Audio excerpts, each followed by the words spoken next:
था समाधान।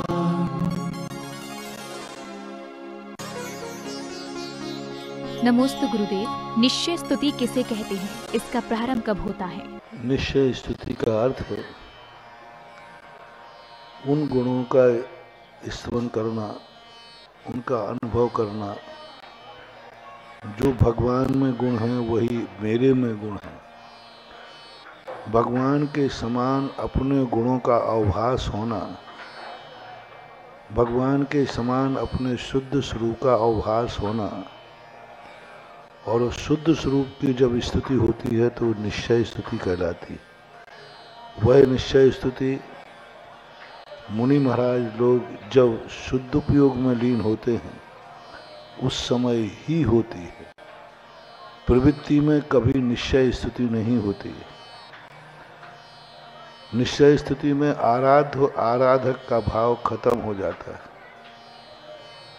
भक्त और भगवान का संबंध खत्म हो जाता है, तब वो निश्चय स्तुति होती है। द्वैतपना खत्म हो जाता है, लेकिन वो नियम से प्रवृत्ति में नहीं होती। चौथे गुणस्थान, पांचवें, छठे गुणस्थान तक निश्चय स्थिति किसी भी प्रकार से नहीं। छठे गुणस्थान से ऊपर सप्तम आदि गुणस्थानों में कथनचित निश्चय स्थिति होती है। नमोस्तु गुरुदेव। गुरुदेव के अभिषेक पाठ पढ़ते हुए और जल की शुद्धि करते समय गंगा, सिंधु आदि नदी बोलना जरूरी है। कुछ ब्रह्मचारी भैया जी और प्रतिष्ठाचार्य कहते हैं कि ये आवश्यक है। उनका कहना है कि 16 तरह के अभिषेक पाठ होते हैं जिसमें मागनंदी जी का कहीं नाम नहीं है। कृपया समाधान करें। जब तक अभिषेक के संकल्प से जल नहीं ढाला जाए तब तक वो गंधोदक नहीं होता है। क्योंकि अभिषेक क्रिया, जैसे तुम मुनिराज को देखते हो, मुनिराज के पैरों पर डाला हुआ कमंडल का जल जमीन में बह जाता है कि नहीं? पैर धोते समय महाराज पैर धोते, लेकिन वही जल, वही पैरों का जब श्रावक पाद प्रक्षालन करता है तो एक बूंद भी जमीन में नहीं गिरने देता, क्योंकि वो पैर का धोवन था। ये पैरों का अभिषेक है। तो जब अभिषेक संकल्प पूर्वक किया जाता है तब बाहुबली भगवान का पूरा अभिषेक ऊपर से गिरता है खुली मूर्तियों का। सारा जल कहाँ जाता? नाली में। बरसात का पानी मूर्ति पे गिरेगा खुली में, कहाँ जाएगा जल? नाली में जाएगा। तो वो जल गंधोदक को, और वैसे अपन एक बूंद भी नाली में नहीं जाने देते, गंधोदक सराते हैं कहीं उचित स्थान पर। तो पहली बात तो वो है नहीं। यदि उसको गंधोदक मानते हैं तो उसमें कितने लोग नहाते हैं, कितने लोग जीव रहते हैं, कितने कीड़े मकोड़े रहते हैं, मछलियां रहती हैं आदि। इसलिए वह जो गंगा, सिंधु आदि का बोलने का जो प्रसंग है वह ये तर्क उनका उचित नहीं है। मूर्ति पर से आ रहा है, मूर्ति का गंधोदक नहीं है। मूर्ति पे आने से वो जल पवित्र हो गया है, शो बात नहीं। जैसे हमने बड़ी खुली मूर्ति का कहा, और एक अभिषेक का जल, अभिषेक का जल जब संकल्प पूर्वक किया जाता है तब वह अभिषेक कहलाता है। मागनंदी के अभिषेक पाठ की जहाँ तक बात है तो ये लोगों के अपने अपने विचार हैं, क्योंकि मागनंदी महाराज स्पष्ट रूप से शुद्ध जल का अभिषेक कहलाते हैं। वो खुद ही कह रहे हैं कि महामत का तुम, अपन कह देंगे कुंद कुंद स्वामी को हम मानते ही नहीं हैं, तो क्या कुंद कुंद स्वामी की मान्यता खत्म हो गई? वो खुद कह रहे हैं त्वाम स्वीय कर्म से गणोत्पन्न नाय देव शुद्धोदकई रवि नयामी महाभिषेकम। अब वो खुद महाभिषेक शब्द लिख रहे हैं, महाभिषेकम। अब उसको ही नकारते हैं तो क्या करें? 16 पाठ अभिषेक में आते हैं तो किसी ने लिख दिया होगा जिनकी मान्यता नहीं है। कई लोग तो कुंद कुंद स्वामी को नहीं मानते, और कुंद कुंद स्वामी को मानते नहीं है क्योंकि उन्होंने सब कुछ क्रियाओं का निषेध किया है। तो ये अपनी अपनी मान्यता है। मागनंदी का अभिषेक पाठ ही खुद अपने आप में अभिषेक पाठ है। आर्य छंद की एक बार चर्चा है, तो बोले आर्य छंद में 11 मात्राओं या अक्षरों वाला शब्द नहीं होता है। तो मैंने कहा भाई क्यों होता है? बोले महाराज होता ही नहीं। मैंने कि नमोकार मंत्र खुद बता रहा है कि आर्य छंद ऐसा होता है, क्योंकि नमोकार मंत्र आर्य छंद में लिखा गया है। तो ये बात है उनकी मान्यता। अभिषेक पाठ मुख्य पाठ है, श्रेष्ठ पाठ है, निर्दोष पाठ है, विशुद्ध पाठ है, कुंद कुंद की मूल परंपरा का रक्षक है। अब जो कुंद कुंद को नहीं मानते हैं उनकी बात अलग है। और 16 अभिषेक पाठ कहां से आ गए? हिंदी मिंदी मिला के लो ना, कल एक पाठ तुम लिख देना तो 17 हो जाएंगे। 16 अभिषेक पाठ कहां से आ गए? सबने लिखते गए, बनते गए, बढ़ते गए। सबसे प्राचीन पाठ है माघनंदी का। ऐसे मेरी स्थिति है और मैं मानता हूँ। कोई माने या नहीं माने उससे हमें कोई फर्क नहीं पड़ने वाला। मैं तो मेरी मान्यता है, और मेरी मान्यता, मैं जैसे बाप अपनी कमाई अपने बेटे को देता है, मैं अपनी कमाई अपने भक्तों को देता हूँ। इसलिए जो नहीं मानते हैं उनकी बहुत बड़ी भूल है, और वो भूल अपने तक सीमित रखें। माघनंद इसलिए दोनों, और किसी भी शास्त्र में जल शुद्धि का मंत्र कहाँ लिखा है? प्रतिष्ठा पाठ में आचार्य जिनसेन स्वामी, नेमी चंद्राचार्य, पंडित आशाधर जी और भी प्रतिष्ठाचार्य हुए हैं। उन्होंने कहीं लिखा है कि ये शुद्धि से किया जाए, गंगा सिंधु आदि से किया जाए? क्योंकि गंगा सिंधु के जल में और आपके यहाँ के जल में कोई अंतर नहीं है। उसमें भी जीव विकलत्र हैं, इसमें भी विकलत्र हैं। उसमें भी मछलियाँ गंदा करती हैं, यहाँ भी करती हैं। वहाँ भी पशु पक्षी गिरते हैं, यहाँ भी गिरते हैं। तो बस वेदी शुद्धि के लिए मैं मना नहीं करता हूँ, अभिषेक के लिए मना है। और यदि वो गंधोदक है तो गंधोदक से गंधोदक शुद्ध नहीं होता है। यदि वो गंधोदक है तो गंधोदक से शुद्ध किया हुआ जल, एक बार भगवान के अभिषेक किए हुए जल से, गंधोदक से पुनः भगवान का अभिषेक हो सकता है? भगवान का पुनः अभिषेक हो सकता है क्या? नहीं, गंधोदक वही पुनः दूसरे भगवान पर डाल दो। हमारे लिए पवित्र है। अभी भगवान की मूर्ति का किया हुआ अभिषेक कभी दूसरी मूर्ति के ऊपर वो गंधोदक, यदि हम ये मानते हैं कि वो गंधोदक है नहीं मानते हैं, तो फिर उस गंधोदक से हम भगवान का अभिषेक कैसे कर सकते हैं? क्योंकि गंधोदक से कभी भगवान का अभिषेक नहीं होता है। इसलिए माघनंदी महाराज ने स्पष्ट रूप से कहा, इस जल को क्षीर सागर की स्थापना करो। जैसे मूर्ति में हम भगवान की स्थापना करते हैं, ऐसे ही उस जल में क्षीर सागर की स्थापना करो। और उन्होंने स्थापना कहा है, स्पष्ट रूप से कहा है इस पर, श्री तीर्थ कृष्ण पन वर्य विधौ सुरेंद्रा क्षीराब्दि बार भीर पूरे दुग्ध कुन्मा तास्ता दृशा एव निभाव संस्थापये कुसुम चंदन भूषिताग्रे। यानी मैं स्थापित करता हूं कौन से कलशों के? क्षीर सागर के जल के लाकर कलशों को मैं स्थापित कर रहा हूं। ये 4 कोणों पर जो 4 कलश होते हैं ना, ये क्षीर सागर के ही कलश हैं। और इसी के बाद बोलते हैं चतुर्कोणेषु चतुर्कलश स्थापनम करो। हाँ, तो ये है इनका। अब कोई करता है तो मेरी दृष्टि से तो यही सबसे पवित्र है, यही अच्छा है। और जब क्षीर सागर का जल बन गया वो, अब उसको किससे शुद्ध करें? हमने स्थापना कर दी। जब एक मनुष्य पंचकल्याणक में मनुष्य सौधर्मिंद की स्थापना कर लेता है, एक पाषाण की मूर्ति भगवान का रूप धारण कर लेती है, एक नारियल की पीली रंगी हुई चिटक दीपक बन सकती है, नारियल की रंगी हुई चिटक पीतल बन सकती है, चावल अक्षत अखंड बन सकते हैं, रंगे हुए चावल पुष्प बन सकते हैं। तो फिर हमारे कुएं का जल क्षीर सागर का जल क्यों नहीं बन सकता? बन सकता। नमोस्तु गुरुदेव। पर्याप्ति पूर्ण होने से पहले आहार पर्याप्ति होती है और जीव शरीर पर्याप्ति की ओर बढ़ता है, तो बीच में निवृत्त पर्याप्त तक क्यों बोला गया है, जबकि वहाँ आवश्यकता महसूस नहीं होती? पर्याप्त नाम कर्म को लेकर के कोई जीव आया, अपर्याप्त तक का नाम कर्म के लिए आया, उसका तो कोई विकल्प है ही नहीं, वो तो मर ही सकता। पर्याप्त तक नाम कर्म का कोई जीव लेकर के आया है। 6 पर्याप्ति उसने एक साथ शुरू कर दी। 6 पर्याप्ति संगी पंचमी की अपेक्षा।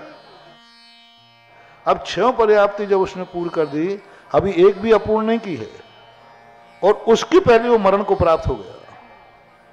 मर सकता है। अब निर्वृत्ति पर्याप्त कब होगा? जब वो शरीर पर्याप्ति पूर्ण कर लेता है। अभी शेष पर्याप्ति पूर्ण नहीं की, लेकिन एक पर्याप्ति भी पूर्ण कर लेता है तो फिर उसका मरण नहीं होता, इसलिए उसको निर्वृत्ति अपर्याप्तक कह लेते हैं। निर्वृत्ति इसलिए कहा, अब वो पूर्ण करेगा ही करेगा।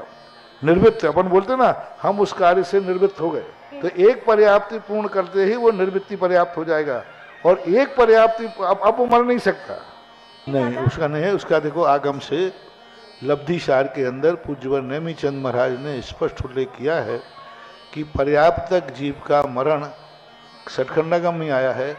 जिस समय वह जीव एक पर्याप्ति पूर्ण कर लेता है, अब उसका मरण नहीं होगा, वो संपूर्ण पर्याप्ति पूर्ण करेगा ही करेगा। इसलिए उसको निर्वृत्ति पूर्ण नहीं की है, इसलिए अपर्याप्तक है। निर्वृत्ति नियम से पूर्ण करेगा, इसलिए निर्वृत्ति पर्याप्तक है। लेकिन एक भी पर्याप्ति पूर्ण नहीं की है, वो पर्याप्तक नाम कर्म लेके आया है, तो वो मर सकता है। उसे अपर्याप्तक नहीं कहेंगे, अपर्याप्त दशा कहते हैं। पूज्यवर वीरसेन स्वामी महाराज ने अपर्याप्तक में और अपर्याप्त दशा में अंतर कहा। द्वितीयोपसम सम्यक दर्शन अपर्याप्तक के नहीं होता, अपर्याप्त दशा में होता है। कोई जीव मर करके देव में गया तो अपर्याप्त दशा में 6 लेशाएं पाई जाती हैं। अपर्याप्त दशा में द्वितीयोपसम सम्यक दर्शन पाया जाता है। तो ये अपर्याप्त दशा में साधारण गुण स्थान पाया जाता है, अपर्याप्तक के नहीं। अपर्याप्तक अलग है और अपर्याप्त दशा अलग है। तो अपर्याप्त दशा में पाया जाता है, इसलिए निर्वृत्ति पर्याप्तक की मूल अर्थ यही है कि उसका अब मरण नहीं होगा, वह पूर्ण पर्याप्ति करेगा ही करेगा। और वो कब होती है? जब एक पर्याप्ति वो पूर्ण कर लेता है, फिर उसके बाद संपूर्ण करेगा, ऐसा माना जाए। नमोस्तु गुरुदेव। जो श्रावक दशलक्षण व्रत या किसी विधान में उपवास करते हैं और व्रत समाप्त होने के बाद रात्रि भोजन और जिमीकंद खाते हैं तो मन बहुत दुखता है, कृपया समाधान करें। ये सब बातों के लिए जितना कर रहा है उसकी प्रशंसा करो। स्कूल नहीं जाने वाले की अपेक्षा एक व्यक्ति स्कूल जा ही नहीं रहा है और एक स्कूल गया और फेल हो गया, उसको 10 नंबर मिले, और एक स्कूल ही नहीं गया, दोनों में से श्रेष्ठ कौन है? कम से कम 10 नंबर तो मिले। जो कर रहा है वो देखो, करने के बाद वो क्या नहीं कर पा रहा है वो ना देख करके और ये सब चीज़ों पर ध्यान नहीं जाने दे। कम से कम 10 दिन किया तो है, दूसरे ने तो वो 10 दिन भी नहीं किया। इसलिए ठीक है, उसके बाद उसका आचरण सुधरना चाहिए, लेकिन ऐसे व्यक्ति की आलोचना भी नहीं होना चाहिए। तो हमारे यहाँ कहा थोड़ा सा भी करता है, एक मछली का भी त्याग किया तो वो त्याग की कोटि में लिया है। एक दिन का, एक समय का भी उसने भाव किया तो भाव ही तो किया है, बिगाड़ा तो नहीं है। ना करने की अपेक्षा, अब हमारे यहाँ एक मुहावरा है ना, नाना मामा की अपेक्षा, बोल दो कहना मामा, तो ठीक है, ना की अपेक्षा ठीक है, कहना मामा ठीक है। Something is better best nothing. नमोस्तु गुरुदेव। जब सुकौशल मुनि के पूर्व भक्त के पिता उस गांव में आए तो उनकी माता ने कहा, ये गंदे हैं, ऐसे हैं, वैसे हैं, आदि आदि। क्या उस समय उनको कर्म बंद हुआ होगा? उसी भाव के थे, पूर्व भाव के नहीं थे। उसी भाव के सुकौशल के पिता थे, उनकी पत्नी थी। पुत्र मोह में उसने ऐसा किया, क्योंकि मुनिराज ने कहा था कि जिस दिन ये मुनिराज के दर्शन करेगा उसी दिन ये दीक्षा ले लेगा। तो इस भय से कि मुनिराज के दर्शन करेगा और ये दीक्षा ले लेगा तो पुत्र चला जाएगा। पति तो पहले ही चला गया और वो यशोधर महाराज थे, तो उनके कारण से इसलिए उसने रोक के रखा था। कर्मबंध हुआ तभी तो मर कर के मुनिराज, जिसके पति मुनिराज बने, जिसका बेटा मुनिराज बना और वो त्रियंचिनी बनी, उसी का दुष्परिणाम तो था कि त्रियंचिनी बनी और दुर्गति को प्राप्त हुई और अपने बेटे का ही भक्षण बाद में किया, तो बंद तो हुई। नमोस्तु गुरुदेव। ऋजु सूत्र एवं भूत नय में क्या अंतर है? क्षमा भी विरूढ़ नय होता है जिसमें वह आरूढ़ है, एवं भूत में क्रिया की प्रधानता होती, और सबम विरूढ़ नय में कार्य की प्रधानता होती, और ऋजु सूत्र नय में उस तत्कालिक समय की प्रधानता होती। ये तीन रूप। क्षमा भी रूढ़, किस रूढ़ में अर्थ है, वह किस में आरूढ़ है, और उस आरूढ़ता को लेकर के उसको तद्रूप कहने का नाम है वह क्षमा भी रूढ़। एवं भूत इस प्रकार के कर रहा है तो है वो, जब शक्र जब बांट रहा है उसी समय वो पुरंदर है।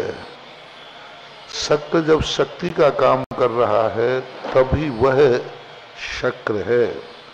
इंद्र जब क्रीड़ा कर रहा है तब ही इंद्र है। एवं भूत क्षमा विरूढ़ नय